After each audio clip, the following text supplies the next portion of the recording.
Wait பண்ணுங்க, டக்குன்னு காணாம போயிடாதீங்க. ஒரே நிமிஷம். நம்ம இன்றைக்கி யாரை பற்றி பேச போகிறோம்னா, நம்ம விஜய் அண்ணா இளைய தளபதி டிவிகேவோட தலைவர் நம்ம விஜய் சாரை பற்றி தான் பேச போகிறோம். ஸோ கட்சி வந்து கிட்டத்தட்ட 24 பிப்ரவரி 2 தான் ஆரம்பிச்சிருக்காங்க. ஸோ 26 பிப்ரவரி 2 வரப்போகுது.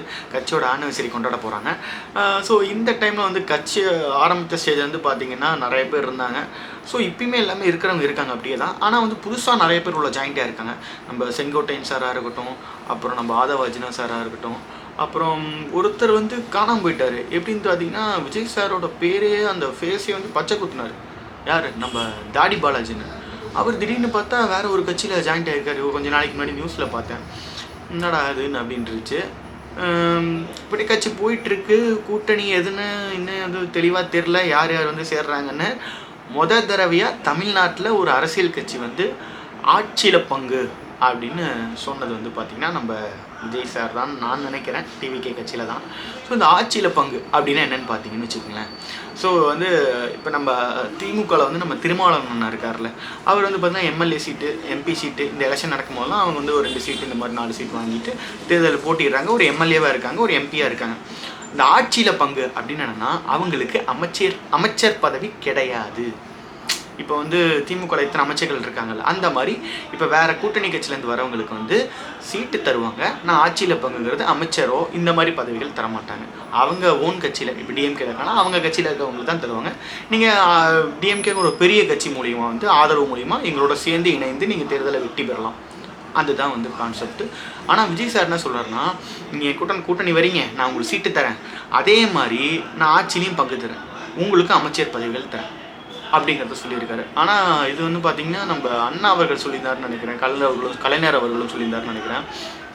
என்னென்னா ஒன்று சொல்லுவாங்க, அதோட டைலாக்கு, மாநிலத்தின் கூட்டாட்சி மத்தியில் சம்திங் வரும். அது உங்களுக்கு கரெக்டாக தெரிஞ்ச நீங்கள் கமெண்டில் சொல்லுங்கள். ஐயோ சுயாட்சி, மாநிலத்தில் சுயாட்சி மத்தியில் கூட்டாட்சின்னு நினைக்கிறேன், அந்த மாதிரி சொல்லுவார். ஸோ அவங்க கான்செப்டில் தான் கிட்டத்தட்ட தமிழ்நாடு ஃபுல்லாகவே ரன் பண்ணிட்டு இருந்தாங்க நிறைய கட்சிகள். ஆனால் விஜய் சார் வந்து அதை உடைச்சிருக்காரு. ஸோ வந்து கூட்டணியில் வந்து இருந்தீங்கன்னா உங்களுக்கு ஆட்சியில் பங்குங்கிறது ஸோ சூப்பரான ஒரு விஷயம். ஏன்னா வந்து எவ்வளோ பேர் வந்து கூட்டணியில் கட்சியில் இருந்துக்கிட்டு வந்து எந்த ஒரு அமைச்சர் பதவியெலாம் இல்லாமல் இருக்க மாதிரி என் கட்சிக்கு வாங்க, நான் உங்களுக்கு அதுவுமே தரேன்னு வந்து விஜய் சார் சொல்லியிருக்காரு. எனக்கு தெரிஞ்சு எந்த கட்சியுமே சொல்லாதது ஒரு விஷயம்னா அது வந்து டிவிகேல வந்து ஒரு விஷயம், சூப்பரான ஒரு விஷயம் சொல்லியிருக்காங்க. அதுக்கப்புறம் பார்த்திங்கன்னா இப்போ வந்து நிறையா கொஞ்சம் கஷ்டங்க. சிபிஐ நம்ம அந்த 40 பேர் உயிரிழந்தது அந்த விஷயம் இந்த மாதிரி போய்ட்டுருக்கு. இதுக்கெல்லாம் நடுவில் வந்து கட்சிக்கு வந்து தேர்தல் ஆணையம் வந்து ஒரு சின்னம் கொடுத்துருக்கு. என்னென்னு பார்த்திங்கன்னா விசில். ஸோ வந்து நம்ம போக்கிரி படத்தில் விஜய் சார் வந்து விசில் அடிப்பார்ல, சொல்லிக் கொடுப்பாங்க தெரியுமா, சி மேடம் விசில் சொல்லிக் கொடுக்குறதுக்கு. ஸோ அந்த மாதிரி எல்லாருமே விசில் அடிச்சுட்டு இருக்காங்க, வேறு லெவலாக என்ஜாய் பண்ணிட்டுருக்காங்க. ஸோ ஈஸியாகவும் இருக்குது. விசில் அடிக்க தெரியாதவங்க கூட வந்து அந்த விசில் வச்சு விசில் அடிக்கலாம். ஒரு ஈஸியாக வந்து எல்லாத்துக்குமே தெரியும். நிறைய பசங்களாம் வந்து பார்த்திங்கன்னா அது பயங்கரமாக ப்ரொமோட் பண்ணிட்டுருக்காங்க. தெருவில் விசில் அடிச்சுக்கிறாங்க. நிறைய இடத்துல விசில் அடித்தாலே இப்போ வந்து டிவிகே அப்படிங்கிற மாதிரி போயிட்டுருக்கு. ஸோ நல்ல ஒரு சின்னம், எனக்கு தெரிஞ்சு ஃபெமிலியராக எல்லாருக்கும் தெரிகிற மாதிரி ஒரு சின்னம். ஏதோ ஒரு சின்னம் கொடுக்காம விசிலுங்கிறது எல்லாருக்கும் தெரியும்ல, அந்த மாதிரி ஒரு சின்னத்தை சூப்பராக வாங்கியிருக்காங்க. தேட்டர் போனால் கூட ஈஸியாக இருக்கும் அவங்களுக்கு. ஒரு வேளை எனக்குலாம் ஆக்சுவலாக பார்த்திங்கன்னா விசில் அடிக்க தெரியாதுங்க, சத்தியமாக தெரியாது. இப்படி அடிக்கிறது வாயில் வச்சு தெரியாது. ஸோ விசில் தான் நான் உண்மையாலுமே நிறையா படத்துக்கு வந்து ஒரு 2 படத்துக்குலாம் வந்து விசில் எடுத்து போய் விசில் அடிச்சிருக்கேன் தேட்டர்லாம் உண்மையாலுமே. ஸோ அந்த மாதிரி அதுக்கு தேட்டருக்கு எடுத்து போகிறதுக்கும் யூஸ் ஆகும். கட்சியோட சின்னம் வந்து ஈஸியாக ப்ராப்ளம் ஆகிடுச்சு டக்குன்னு. ஏன்னா அவ்வளோ சீக்கிரத்தில் கட்சி சின்னத்தை எல்லாத்துக்கிட்டையும் போய் சேர்க்கறது வந்து கஷ்டமான ஒரு விஷயம், அவ்வளோ சீக்கிரம் சேர்க்க முடியாது. ஆனால் வந்து விசிலுங்கிறது சீக்கிரமாக சேர்ந்துரும் நான் நினைக்கிறேன். நீங்கள் என்ன நினைக்கிறீங்க அது கமெண்டில் சொல்லுங்கள். எலெக்ஷன் வேறு நெருங்கிட்டே இருக்குது. இப்போ வர கூட்டணி என்னன்னு தெரில விஜய் சார் கட்சியில். எனக்கு தெரிஞ்ச அவ்வளோக்கா இந்த கட்சி வந்து கூட்டணியில் ஜாயின் பண்ணுற அந்த மாதிரி வரலன்னு தான் நினைக்கிறேன். ஆனால் ஒரு வார்த்தை விட்டுருக்காரு விஜய் சார் வந்து தனித்து போட்டிற மாதிரி தாங்கிற மாதிரி தான் போயிருக்கு. ஒரு வேர்ட்ஸ் விட்டார். இவ்வளோ தனித்து நின்னா இப்போ வந்து முதல்ல 2010 நாம் தமிழர் கட்சி வந்து தொடங்கினாங்கன்னு நினைக்கிறேன். மே 18 நினைக்கிறேன் கட்சி தொடங்கினது. அவங்க தொடங்கி 1% வாக்குக்கும் 1.5% வாக்கும் வாங்கினாங்க நாம் தமிழர் கட்சி.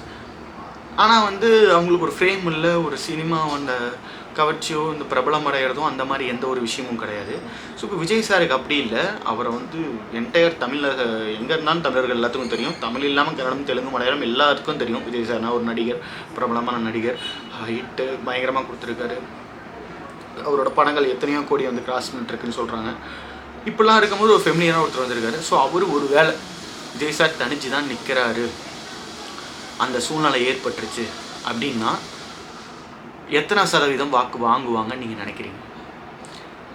இப்போ ஒரு 10% இல்லை ஒரு 5%? ஏன்னா இப்படி குறைச்சி மதிப்பிடுற அப்படின்னு நீங்கள் நினைக்கிறீங்களா? இல்லைங்க, தெரியல. அது எப்படி சொல்கிறதுனா, சாட்டை திருமுருகன் நான் வந்து ஒரு பேசியிருப்பார், ஒரு காணொலியில் பார்த்தேன். என்ன சொல்கிறாருன்னா வந்து விஜய் ஃபேன்ஸ் ஓட்டு போட்டாங்க போன எலெக்ஷனில் 36 லட்சம் வந்து நாம் தமிழர் கட்சி வாங்கியிருந்தாங்க. அவ்வளோ பேர் போட்டிருக்காங்க, நாம் தமிழருக்கு வந்து விஜய் ஃபேன்ஸ் அவ்வளோ பேர் போட்டிருக்கோன்னு சொன்னாங்க. அதுக்கு முன்னாடி என்ன சொன்னாங்கன்னா, அவர் ஒரு கருத்து சொன்னார். யாருன்னா நம்ம சாட்டை துருவங்க ஒரு கருத்து சொன்னார். என்னென்னா, இப்போ விஜய் அவர்கள் வந்து கட்சி தொடங்கினது 2024, அதுக்கு தேர்தல் நடந்தது அதுக்கு முன்னாடி 2024 அப்போ தான் தேர்தல் நடந்துச்சு, இந்த எம்பிஏ தேர்தல். அப்போ வந்து பார்த்திங்கன்னா அவர் கட்சி தான் தொடங்கினார். அப்போ வந்து விஜய் அவர் சொல்கிறாருல்ல, எப்படி சொல்கிறார், விஜய் ஃபேன்ஸ் சொல்கிறாருல்ல, என்னது எங்கள் ஓட்டு போட்டனால தான்னு. அப்போ வந்து அதுக்கு முன்னாடி நாம் தமிழர் கட்சி வந்து 30 லட்சம் ஓட்டு வாங்கியிருந்தோம் சிஎம் எலெக்ஷனில். அப்போ உங்களோட கட்சியோட ஓட்டு வந்து 5 லட்சம் தானா? அந்த மாதிரி ஒரு கொஸ்டின் கேட்குறாரு. யார்? நம்ம சாட்டை துரைமுருகன். இதுவும் கொஞ்சம் பார்க்க வேண்டியதாக இருக்குது. அப்போ 5 லட்சம் ஓட்டு தானா அப்படின்னு ஒருவேளை நமக்குள்ள தோணலாம். எப்படி சொல்கிறது, ஏன் இப்போ வந்து எவ்வளோ பேர் வந்து நாம் தமிழர்லேருந்து விஜய் சார் ஃபேன்ஸ் வந்து இல்லை நாங்கள் விஜய் சார் ரொம்ப பிடிச்சிருக்கு, அவரோட இதுக்கு நாங்கள் போகிறோன்னு கூட போகலாம். யார் கையில் இருக்குது, நம்மளால் எதுவும் சொல்லிட முடியாதுல்ல, நம்ம கையில் கிடையாது. ஒரு சில பேர் இல்லை நாங்கள் வந்து கட்சி வந்து ஒரு கொள்கை ஒரு சித்தாந்தத்தோடு நோக்கி போயிட்டுருக்காங்க, தமிழ் தேசியம்னு சொல்லிட்டு அப்படி இருக்காங்க, நாங்கள் நாம் தமிழர் சீமானவங்க தான் நிற்கும்னு சொல்லிட்டுன்னு கூட எவ்வளோ விஜய் ஃபேன்ஸ் அப்படி இருக்காங்க. அது நம்ம கையில் இல்லை. அது எலெக்ஷன் ரிசல்ட் அப்போ தான் தெரியும். யார் ஒரு விஜய் ஃபேன்ஸ் எல்லாம் வந்து விஜய் அண்ணாவோட ஃபேன்ஸ் வந்து கொஞ்சம் பேர் போயிட்டாங்களா, இல்லை எல்லாருமே வந்து நாம் தமிழருக்கு போயிட்டாங்களா, இல்லை இவங்க நாம் தமிழர் வந்து நிறைய பேர் விஜய் ஃபேன்ஸில் இருக்கவங்களாம் வந்து விஜய் சார் வந்துட்டாங்கன்னு இங்கே வந்துட்டாங்களாங்கிறது எலெக்ஷன் ரிசல்ட் அப்போ தான் தெரியும். ஏன்னா 36 லட்சம் வாங்கியிருக்காங்க நாம் தமிழர். அது வந்து இப்போ நடக்கப்படுற எலெக்ஷனில் தான் தெரியும் அது ஹை ஆகுதா இன்னும், இல்லை ஒருவேளை விஜய் ஃபேன்ஸை சொல்கிற மாதிரி கம்மியாகுதாங்கிறது அப்போ தான் தெரியும். நம்மளால் இப்போ சொல்ல முடியாது, எலெக்ஷன் முடிஞ்சால் தான் தெரியும், பார்க்கலாம். ஆனால் ஃபஸ்ட்டு வந்து என்ன சொல்லியிருந்தாங்கன்னா, விஜய் சார் அரசியல் வரும்போது நாம் தமிழரும் டிவிகேவும் ஒட்டுக்காக இருக்கும், இவங்க 2 பேரும் சேர்ந்து நின்னா எப்படி இருக்கும், வேறு லெவலாக இருக்கும், ஆட்சியை பிடிச்சிருவாங்க. இப்போ சீமான் அண்ணன் வந்து சிஎம்மு, விஜய் சார் வந்து துணை சிஎம்மு அப்படிங்கிற மாதிரிலாம் சொல்லிகிட்டு இருந்தாங்க. அதுக்கப்புறம் வந்து தான் விஜய் சார் வந்து மாநாட்டில் முதல் மாநாடு நினைக்கிறேன், கட்சி தொடக்கம் இதுதான் நினைக்கிறேன், அங்கே தான் சொன்னார் என்னென்னா, என்னோடய ஒரு கண்ணு திராவிடம், இன்னொரு கண்ணு தமிழ் தேசியம்னு. அந்த செகண்டே அப்போயே நாம் தமிழரில் வந்து எவ்வளோ பேர் வந்து இல்லை செட் ஆகாதுங்கிற மாதிரி தான் பேசிட்டு போயிடுச்சு. ஏன்னா வந்து திராவிடத்தை சுத்தமாக எதிர்க்கிறது தான் வந்து நாம் தமிழர். அப்படின்ட்டு இருக்கும்போது திராவிடம் ஏன் ஒரு கண்ணு, தமிழ் தேசியம் ஒரு கண்ணு, இது ரெண்டுத்துக்கும் சம்மந்தமே கிடையாது, ரெண்டுமே எதிர்முறை. நீ எப்படி வந்து 2 ஒரு கண்ணுங்கிற, நீ எனக்கு இது ஒரு கண்ணு அது ஒரு கண்ணுங்கிற மாதிரி தான் சீமானம் பேசிகிட்டு இருந்தாங்க. நாம் தமிழ் கட்சியில் இருக்கவங்க நிறைய பேர் பேசினாங்க. அதனால வந்து செட் ஆகாதுங்கிற மாதிரி போயிடுச்சு. ஆனால் சேர்ந்துருந்தால் வேறு லெவலாக இருந்திருக்கும்ல.